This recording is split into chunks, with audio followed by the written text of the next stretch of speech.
Hello friends, स्वागत है आपका अमेजिंग ज्ञान में। आज के इस वीडियो में हम जानेंगे कि क्या होता अगर 1857 की क्रांति सफल हो जाती। जैसा कि हम जानते हैं कि 1857 की क्रांति, जिसे वीडी सावरकर ने भारत का प्रथम स्वतंत्रता संग्राम भी कहा था, उसने अंग्रेजी शासन की नींव हिला दी थी।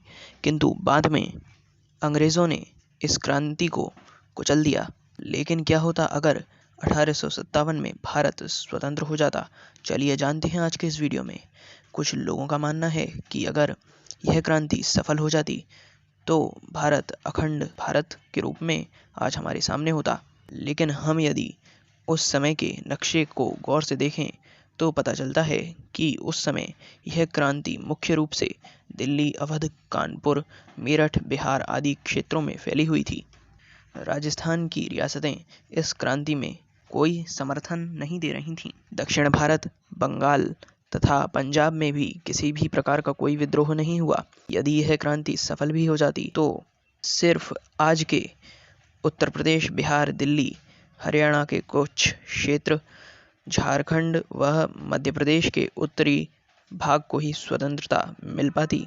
और यह भी आवश्यक नहीं था कि वह एक भारत के झंडे के तले संगठित रह पाते, क्योंकि मुख्यतः सभी राजा और जागीरदार जिन्होंने विद्रोह किया था वो अपने स्वार्थों के कारण ही इस क्रांति में जुड़े थे। अवध की बेगम हजरत महल अपने पति को सत्ता से हटाए जाने के कारण ही इस क्रांति में शामिल हुई थीं।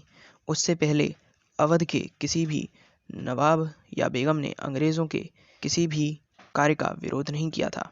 इसी प्रकार रानी लक्ष्मीबाई भी अंग्रेज़ों के विरुद्ध इसलिए लड़ रही थीं क्योंकि अंग्रेज़ों ने उनके गोद लिए पुत्र को राजा स्वीकार करने से मना कर दिया था और झांसी को ब्रिटिश साम्राज्य में मिला लिया था।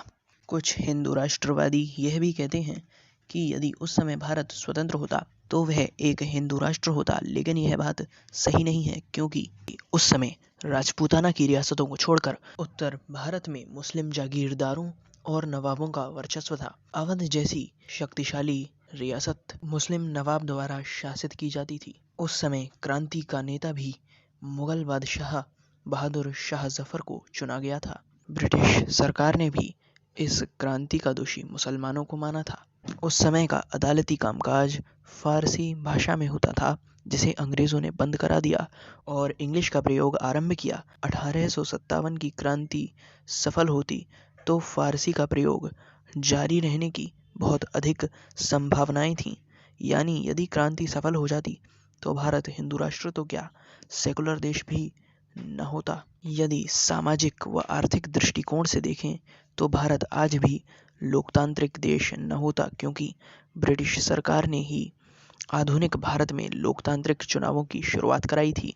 ऐसा नहीं है कि इस क्रांति के सफल होने से सब कुछ बुरा ही होता। इसके बहुत से सकारात्मक प्रभाव भी होते, जैसे भारत में तेजी से शहरीकरण होता। भारत में अंग्रेज़ों के आने से पहले 15% आबादी शहरों में निवास करती थी, जबकि ब्रिटिश शासन के बाद यह आबादी घटकर 11% रह गई। भारत से जो धन लूटकर ब्रिटेन ले जाया गया वह भारत में ही रहता। प्रथम तथा द्वितीय विश्व युद्ध में भारतीयों को अंग्रेज़ों की ओर से लड़ना पड़ा था, क्योंकि उस समय भारत अंग्रेज़ों की कॉलोनी था। उस समय बहुत से सैनिक अवध, पूर्वी उत्तर प्रदेश और बिहार के थे।